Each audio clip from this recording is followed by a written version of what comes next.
Bom, eu quero fazer uma reflexão rápida com vocês, e vocês que já frequentam o projeto Recomeçar há algum tempo, eu acho que já deu para notar a preocupação que nós temos com a qualidade de vida das pessoas.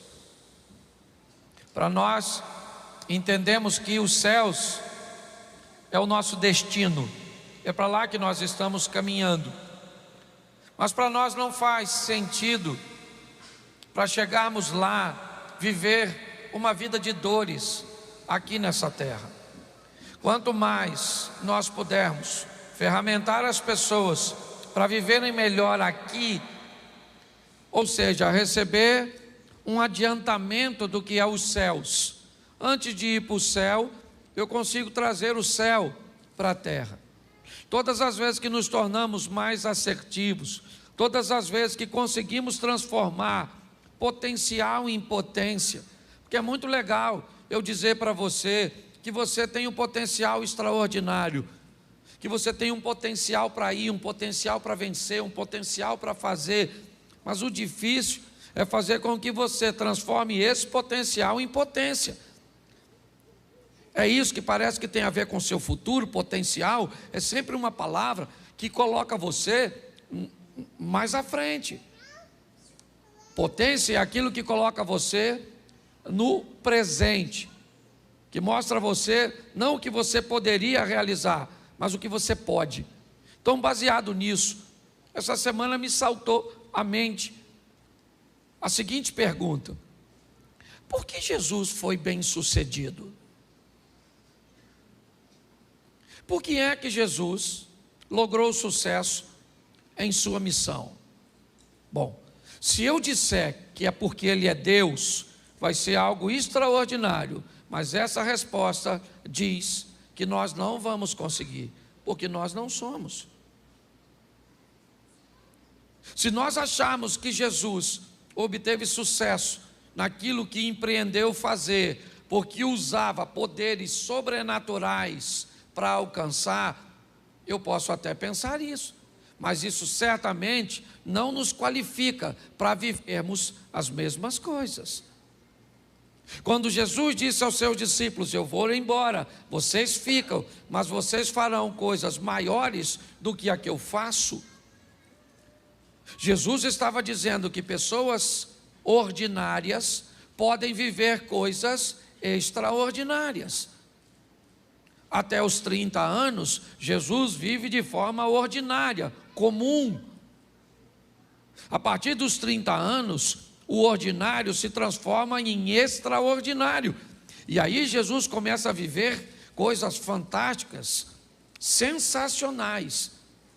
Mas não porque Ele era Deus, porque se eu pensar assim, eu me distancio deles e inevitavelmente eu vou dizer que Ele vivia isso porque fazia uso de seus poderes sobrenaturais.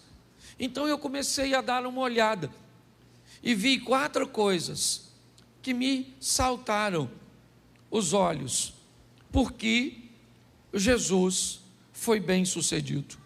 A primeira foi por causa do reconhecimento que ele tinha sobre autoridade, sobre hierarquia.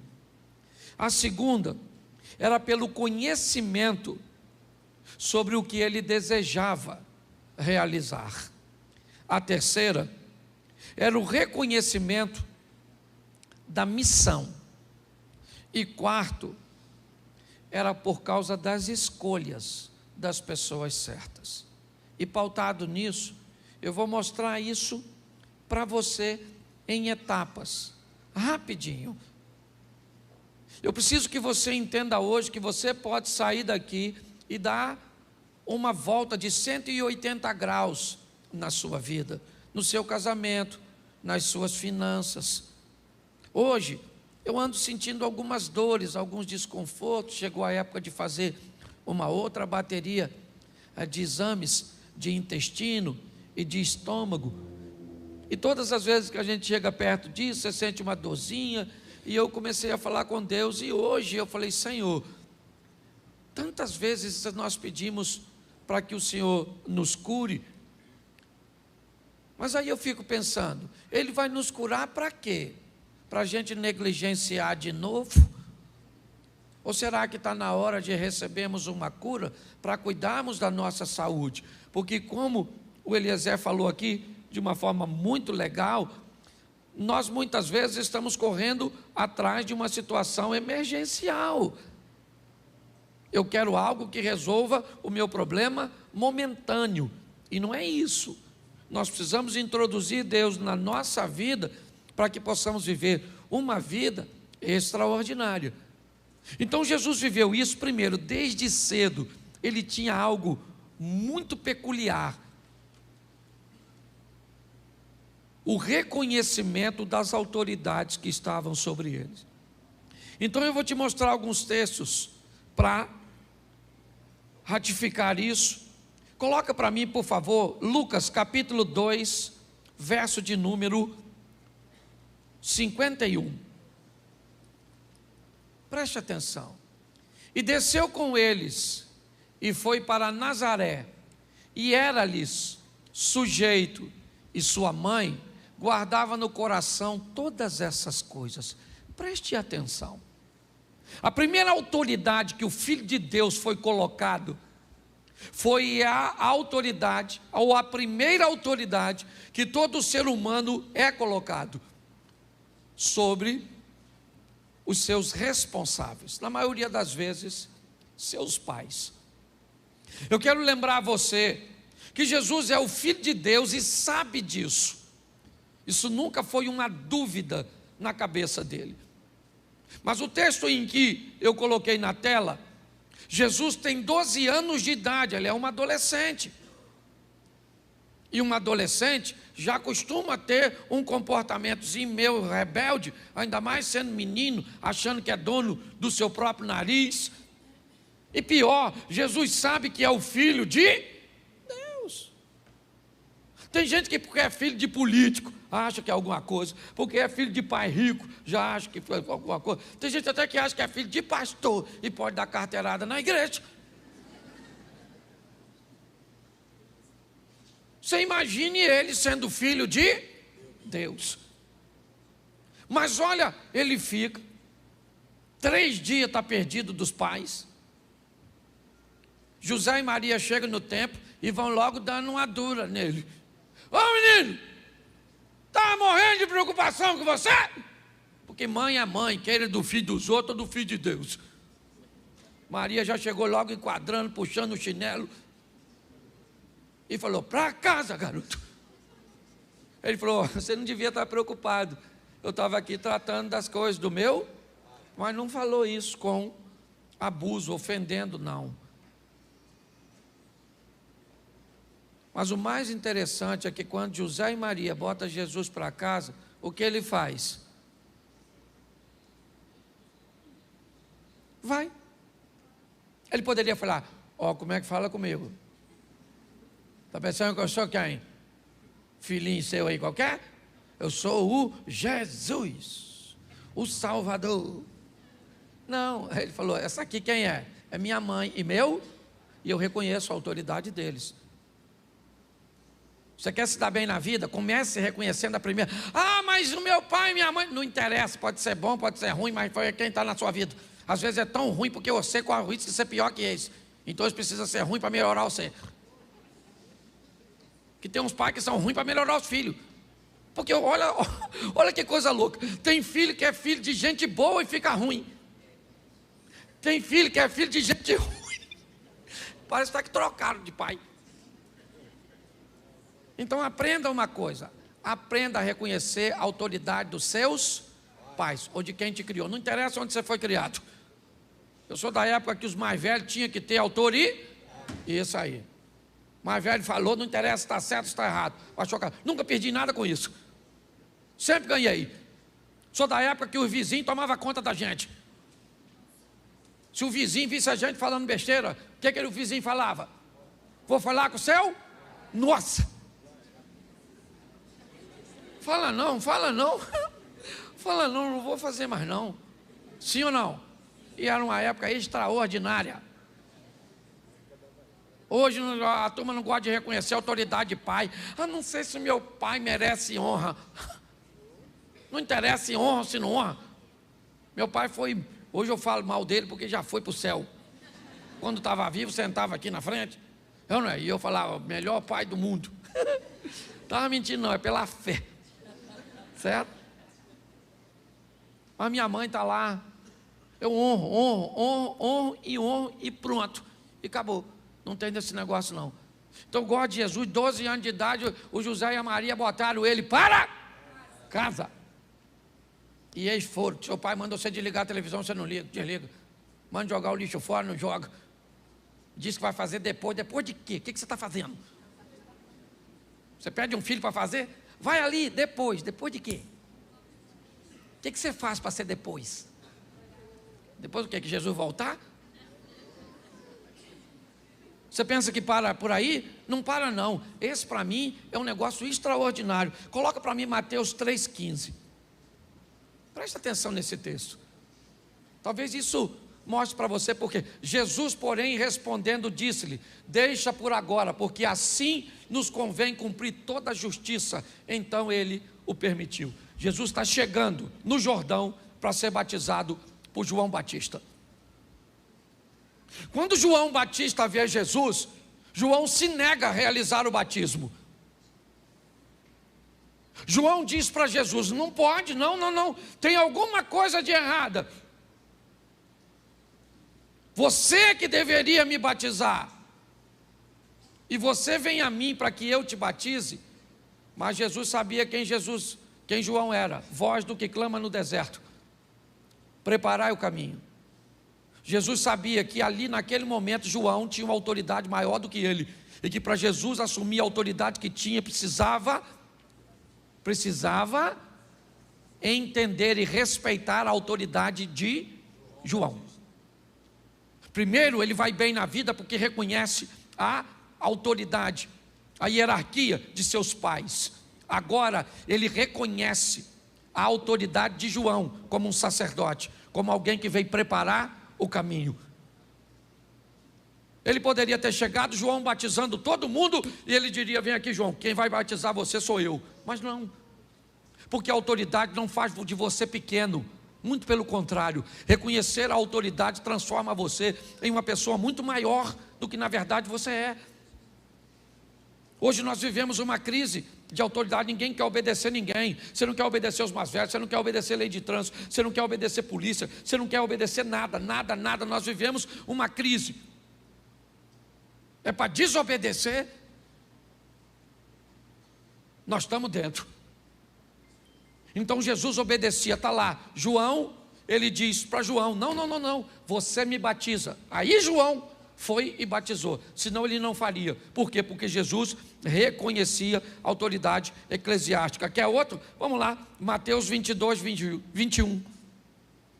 Mateus capítulo 22, verso 21. Disseram-lhe eles: de César. Então ele lhes disse: dai, pois, a César o que é de César, e a Deus o que é. Preste atenção. Estão perguntando a Jesus se ele paga impostos. Deram uma moeda, e Jesus disse: a imagem de quem está nessa moeda? Ele disse: do César. Ele disse: então dá a César o que é do, e dá a Deus o que é. Na moeda estava a imagem de quem? E no homem está a imagem de quem? Então o que ele está dizendo? Dá a César o que é de César, e dá a Deus o que é de. Sabe o que ele reconhecia? A autoridade política. Ele reconhecia. Havia um reconhecimento, e muito mais do que reconhecer, ele respeitava. É importante nós entendermos isso. Não interessa, irmãos. Todas as vezes, hoje, eu fui de manhã a Tanguá resolver um assunto. E quando eu fiz o retorno ali em Itaboraí, em Manilha, estava bem engarrafado, e aí do meu lado esquerdo, já no acostamento, mas do lado esquerdo, começou um montão de gente me cortar. E eu comecei a olhar, 1, 2. E lá na frente, sabe o que eles fazem? Me fecha. Ou fecha a linha que eu estou. E aí, começou a me dar uma vontade de ir para lá. Era errado, sim ou não? Sim. Mas todo mundo estava fazendo? Sim. Mas se todo mundo faz errado e eu faço também, fica certo? Não. Não. Mas em todo momento nós somos impulsionados a desobedecer, a esquecer algumas coisas. Jesus não, obedecia os pais dele. Devia ser legal obedecer? Não, não obedecia. Seria mais honroso para ele chegar no Rio Jordão e batizar João e ganhar popularidade, sim ou não? Mas ele fez? Se submeteu. Agora ele está se submetendo a uma autoridade de César. César não era uma pessoa, o nome não é César, ok? César era um cargo, que isso fique bem claro. Aqui provavelmente Augusto ocupava o cargo de César, o imperador. O que Jesus está mostrando é que apesar de ser a maior autoridade, ele era capaz de reconhecer a autoridade das pessoas, e era isso que fazia dele grande. É importante nós entendermos, o sucesso de Jesus vem de entender o que é uma hierarquia. Hoje talvez você não consiga entender a hierarquia do seu gerente, de alguém que está sobre você, porque tem gente que tem dificuldade de lidar com o relacionamento vertical. Basta ter alguém acima de você que você não se submete, e basta ter alguém abaixo de você que você pisa. Nós temos que aprender a lidar com isso. Esteja abaixo, esteja no nível horizontal ou acima, eu tenho que aprender a lidar com pessoas. É a hierarquia da vida. Às vezes eu coloquei aqui no evento, no último evento que teve, pais e filhos. Quem estava dirigindo era o Osias. O evento não era meu, era do Osias. Era ele que estava dirigindo. E aí eu perguntei a ele ali, quanto tempo eu tenho para pregar?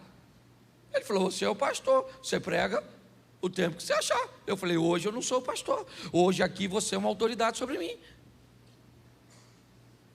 Ué, funciona desse jeito. A gente estava na marcha para Jesus. Eu queria que o pastor Silas fizesse uma coisa. Fui falar com o pastor Silas, ele falou comigo, Cláudio, mas eu sei que tem que fazer. Eu falei, o chefe hoje sou eu ou é o senhor? Ele falou, não, o chefe é você. Eu falei, então faz. Ele fez a mesma coisa que você, sorriu e fez. Você consegue entender? Entende? Quando você reconhece, acabou, querido. O mundo conspira a seu favor. Pare de querer desonrar. Aprenda. Que todas as vezes que alguém é mau, todas as vezes que alguém faz errado e faz com que você faça errado também, ele é seu discipulador. Quando alguém te fere, quando alguém te magoa, quando alguém é mal com você e faz você se tornar mal, essa pessoa não é seu inimigo, ela é seu mestre. Ela doutrinou você. Ela é tão má que conseguiu fazer com que você ficasse mal. Ela é tão desobediente que conseguiu fazer você desobedecer. Aprenda. Sabe por quê? Porque preste atenção nesse texto agora, Mateus 26, 39. Olha só, começou no pai, foi para a autoridade eclesiástica do João, foi para o governador, para o político, e indo um pouco adiante, prostrou-se sobre o seu rosto, orando e dizendo, meu pai, se é possível, passa de mim este cálice, todavia não seja como eu, mas como tu. Agora ele está sendo fiel à hierarquia de Deus. Note que antes de dizer que é fiel a Deus, ele foi fiel aos seus, foi fiel ao sacerdócio, foi fiel ao sistema. Eu não pago imposto porque não usam mal meu imposto. Está furado.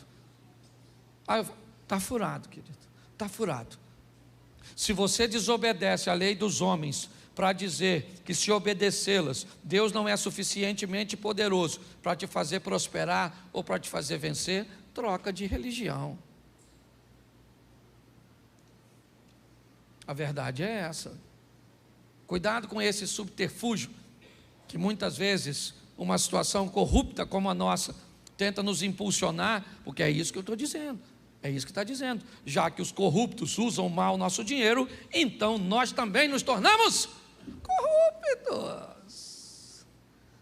Pare para pensar, isso é mais sério do que a gente possa imaginar.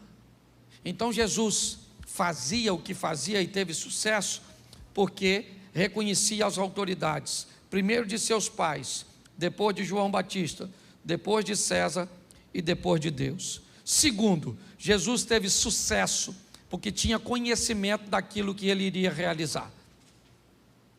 É outra coisa que muita gente acha que Jesus citava a Bíblia porque usava seu poder sobrenatural para lembrar de texto bíblico. Jesus usava a Bíblia por quê? Por que ele usava o texto sagrado? Porque lia.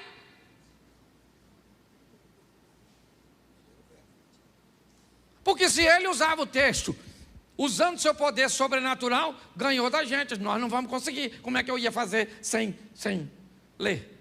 Senhor, agora, me revela agora. Isso. João capítulo 8, verso 1. Não vai rolar. Você tem que ir lá pegar João. E Jesus foi para o Monte das Oliveiras, e pela manhã cedo tornou para o templo, toda a multidão vinha ter com ele, assentando-se e ensinava, e os escribas e fariseus trouxeram uma mulher, apanhada no próprio ato, adulterando, e puseram no meio, e disse Jesus, e você conhece a historinha. Agora, por que você acha que eu sei o texto? Porque eu li. E por que você não sabe?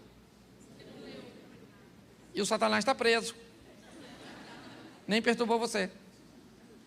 Conhecimento daquilo que você vai. Por isso que ele tem conhecimento. Lucas 2,46, coloca aí. Quer fazer as coisas, quer montar um negócio, não tem conhecimento do negócio. Quer construir um relacionamento amoroso, não tem conhecimento da pessoa. Quer arrumar um amigo, e aí depois reclama. Tudo para mim dá errado. Esse dia um cara falou comigo, pastor, eu vou contar minha história para o senhor ver onde eu errei. Ele me contou a história dele, eu falei, rapaz, eu estou tentando ver onde você acertou. Porque você errou foi quase tudo. Está aí, ó. E aconteceu que, passados 3 dias, acharam no templo, assentado no meio dos, ouvindo e quem é que estava lá? Conversando, ouvindo, interrogando Jesus. E por que ele interrogava? Por que ele perguntava? Por quê? Aliás, essa era uma prática de Jesus. Ele só perguntava para os outros aquilo que ele já... Isso, parecia até a imigração americana. Se você já viajou para a América, você sabe como é que funciona. Você chega lá, o cara pergunta assim, quantas bagagens o senhor tem? E já está na tela. Que cor? O que você trouxe dentro? Tudo que ele pergunta, ele já... Porque ele quer saber se você está... É isso aí. Dá uma olhada nisso aqui, ó. Jesus conhecia. E vou te mostrar agora como é que ele conhecia. Presta atenção. Mateus capítulo 4, verso 4.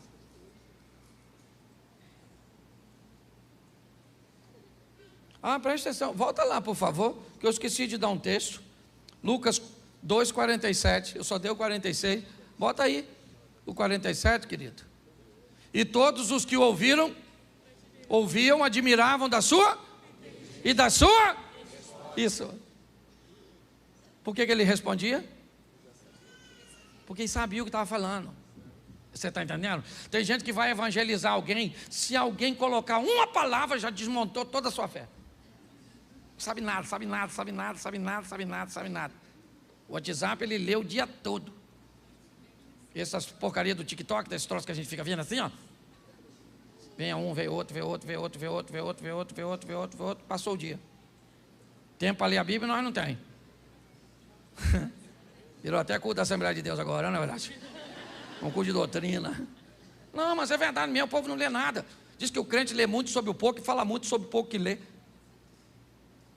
Você tem que ler a Bíblia todo dia, rapaz. Você não abastece, você não come todo dia, toma banho todo dia, escova o seu dente todo dia. Todo dia você tem que ir lá. Eu não entendo nada, não se dane se você não entende, eu não entendo. Pega lá e lê, que entendi nada. E vai embora. Mas e a hora que o diabo tentar? Aí o Espírito Santo faz você lembrar. E se você não leu? Vou lembrar do WhatsApp, vou lembrar do WhatsApp. Aquela tentação, vou lembrar daquele vídeo que eu vi no WhatsApp. Aí você está ferrado. Não precisa entender para ler a Bíblia. Na Bíblia você lê. A hora que você precisar, ele faz você lembrar. E você não lê, não lembra de nada. Nem que Deus te ama e que você vai vencer. Aí não precisa nem de gigante para te vencer, até um anão. Mateus capítulo 4, verso 4. Ah, já estava aí, o cara está rápido, está com mais fé que eu. Ele, porém, respondendo, disse: Está. O que Jesus disse? Está. E por que ele disse está escrito? Porque ele leu. Ele leu. Entendeu? Não entrou senão. Ele leu. Pastor, eu não gravo o texto bíblico. Infeliz, você não lê.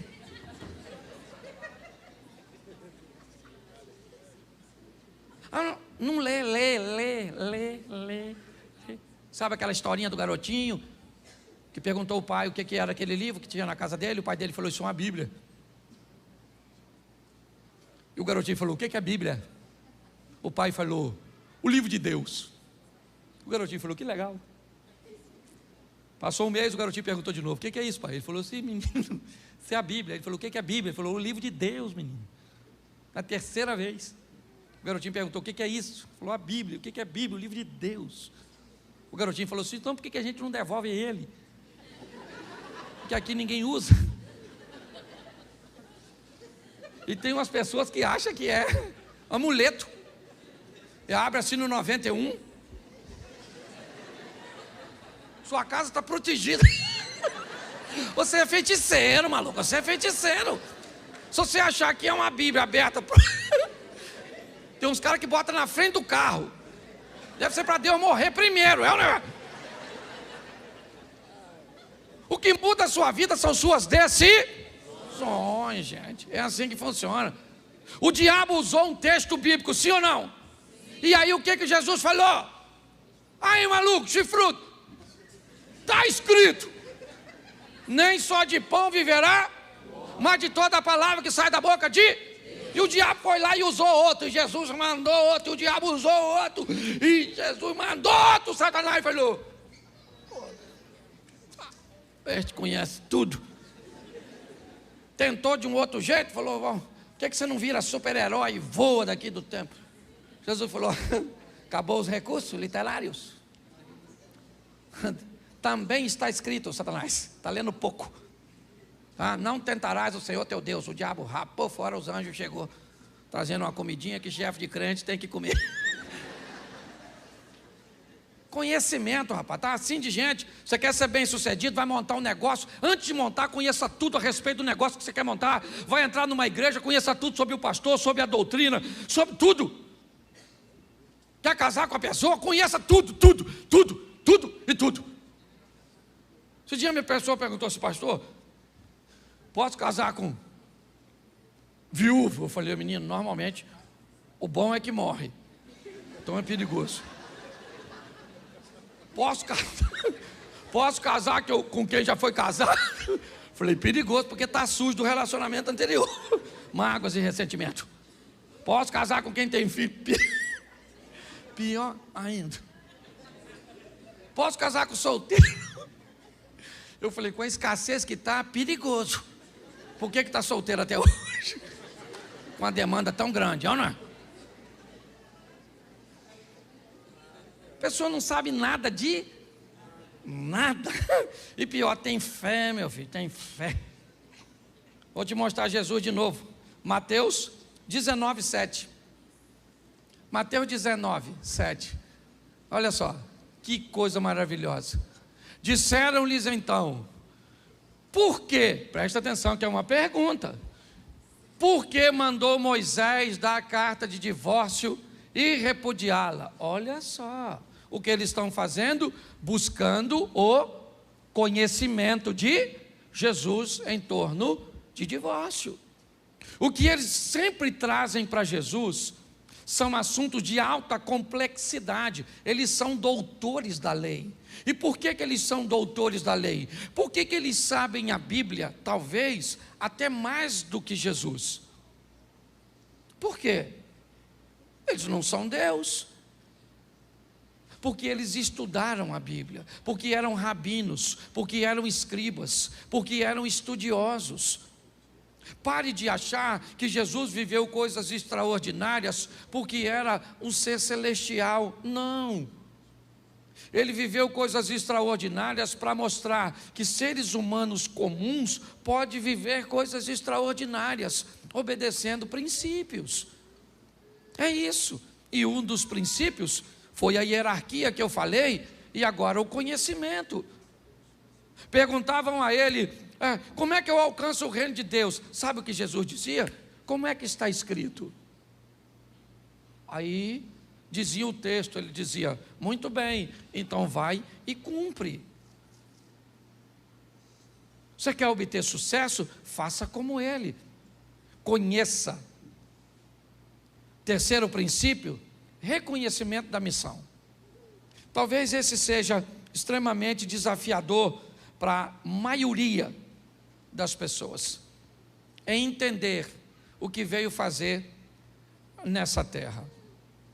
Reconhecimento da missão. Hoje muitas pessoas têm dificuldade de observar isso, de fazer a leitura correta a respeito disso. Mas preste atenção, João capítulo 2, verso 4. Caná da Galileia é o cenário. 2,4 de João. Disse-lhe Jesus, mulher, que tenho eu contigo? Ainda não é chegada a minha hora. Maria está pedindo a Jesus que livre aquela família da vergonha, porque o vinho acabou na festa. Ela vai até Jesus e disse, olha, eles não têm mais vinho, isso vai ser uma vergonha. Jesus então disse, mas eu não vim aqui, essa não é minha missão, não é para isso. Ele disse, ainda não é chegada a minha hora. Lembra quando ele vai ser preso? Finalmente, o que ele diz quando vai ser preso? É chegada a minha hora. Jesus obteve sucesso porque ele sabia o que veio fazer. Eu levei um bom tempo para descobrir. Primeiro, que eu era crente. Segundo, que eu ia pregar. E terceiro, que eu tinha que pregar de um jeito engraçado numa época que ninguém pregava. Porque eu fui chamado de demônio, disso, daquilo outro. E você já deve ter ouvido pra caramba. E talvez não só ouvido, como falado. Vou abrir meu coração hoje aqui. Tem assim de gente na igreja que falava mal de mim. Porque não me conhecia, achava que eu não era sério, só porque eu era bem-humorado. Esse pastor é um palhaço, é um engraçadinho, fica contando piada no púlpito. Não levanta a mão não, mas eu sei. Esse dia eu estava conversando com um, o outro chegou e falou assim, pastor, você não sabe como é que isso falava mal de você. E eu falei para ele assim, rapaz, fica tranquilo que ele não sabe o quão ruim eu era. Senão falava mais. Saber quem você é, cara. Sabe qual é o problema hoje? Cara, parece que as pessoas querem dizer quem nós somos, o que temos que usar, o que devemos falar, o que devemos fazer. Aliás, para estarmos inseridos em grupo, às vezes jogamos nossa identidade fora, usamos coisas que não gostamos. Eu já contei essa história aqui diversas vezes. Eu fui viajar, o cara me levou para andar numa lancha, depois da lancha me levou para andar num tal de um jet ski. Pensa num troço maneiro, voltei para casa doido, ainda dava para comprar, falei com... O cara falou, compra um para tu. Eu falei, vou comprar. E vim para casa, pro Xerém. Chamei minha mulher e falei, querida, eu andei num jet ski, menino, vou comprar um troço daquele para nós. Ela falou para mim, Cláudio, falando com você, nós vamos andar onde?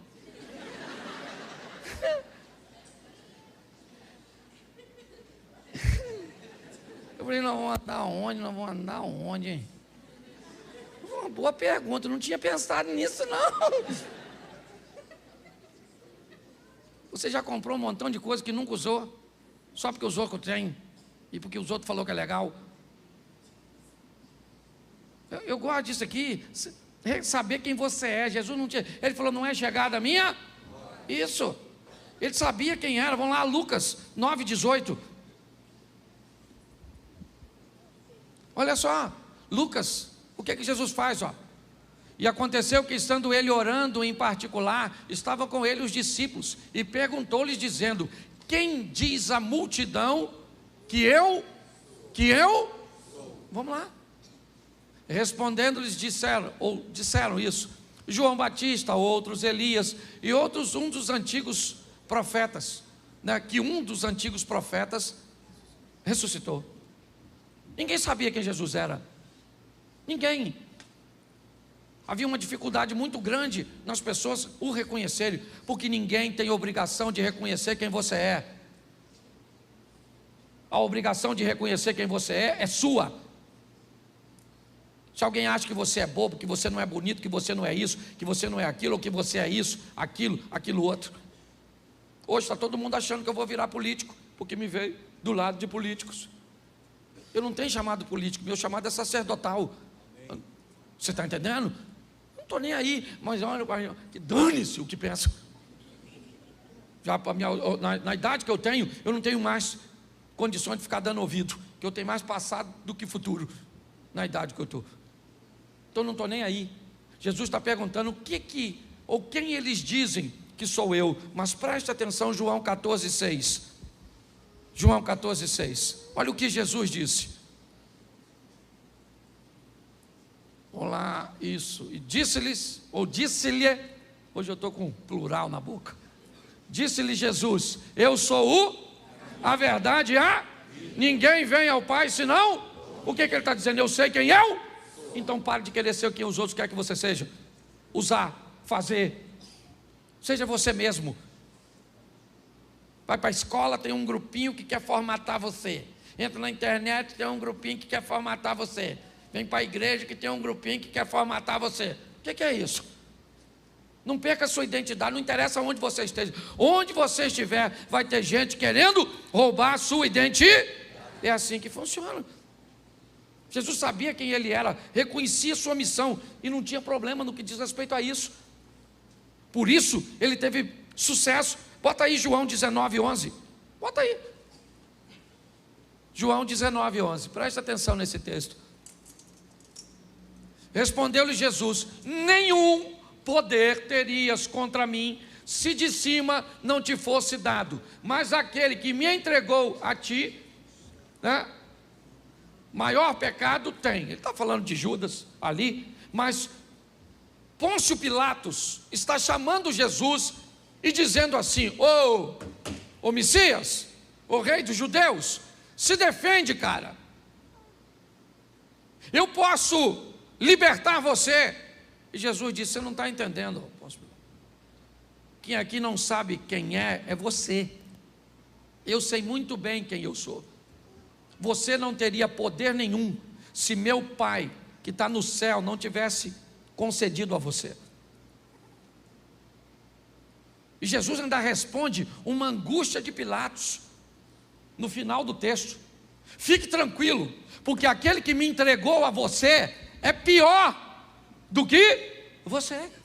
Até no sofrimento, até no momento da adversidade, até no caminho da morte, Jesus está aliviando a dor de quem encontra no caminho, porque sabe quem é.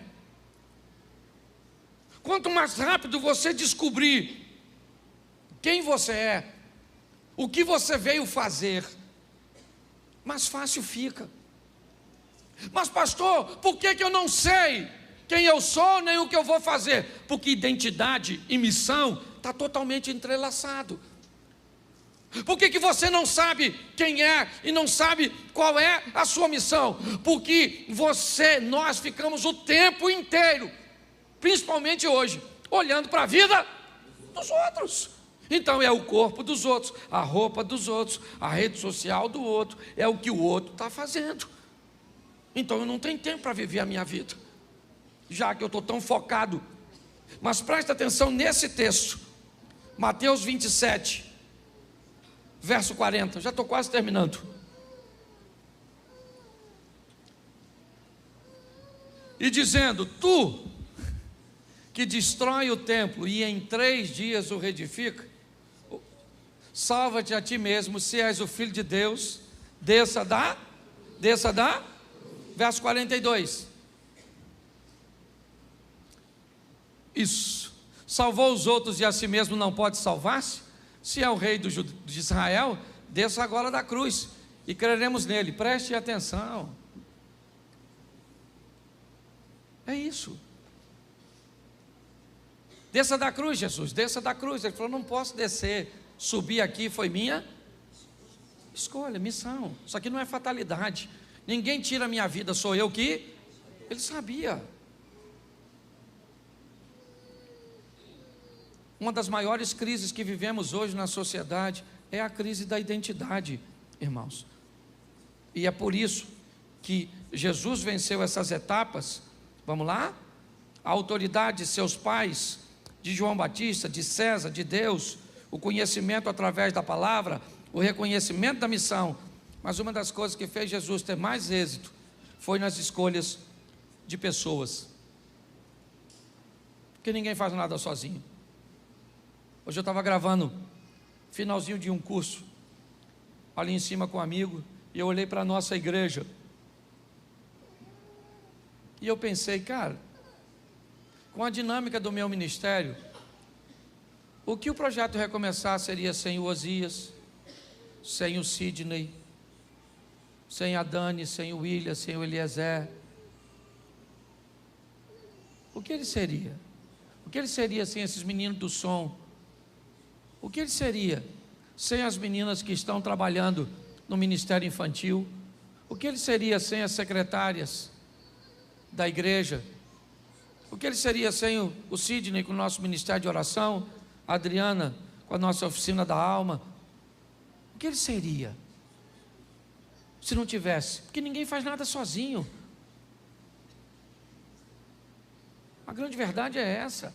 Achar as pessoas certas é a grande essência da vida. Amém. Adriana, quantas vezes eu fui na Oficina da Alma? Uma vez. Uma. Funciona há quanto tempo? Já vai para 6 anos. Sabe por que eu não vou? Porque não dá problema. Porque resolve problema. Você está entendendo? Está amanhã com Deus aí. A turma que trabalha com ensino sabe como eu deixo o livro. Tem gente até que fica preocupado. Está lá, ó, meu livro dos obreiros internos, externos, está tudo aí. Porque a partir do momento que você acha a pessoa certa, já era. Porque tem gente que faz coisa muito melhor que você em área que você não é bom. E pronto, e vida que segue. É assim que funciona. Jesus achou pessoas certas. Se nós entendermos isso, primeiro, ele achou seus discípulos. Não foi numa escola, não. Não. Ele pegou 12 camaradas, descobriu que dos 12, 4 dava para andar um pouco mais perto, dos 4, 2 poderiam ser mais chegados, e dos 2, ele tinha um, que foi o último discípulo a morrer, João, na ilha de Patmos. Ele conseguiu achar pessoas certas. E o Evangelho de João, capítulo 17, verso 12, presta atenção no que disse Jesus. Olha só. Ele sai 100%.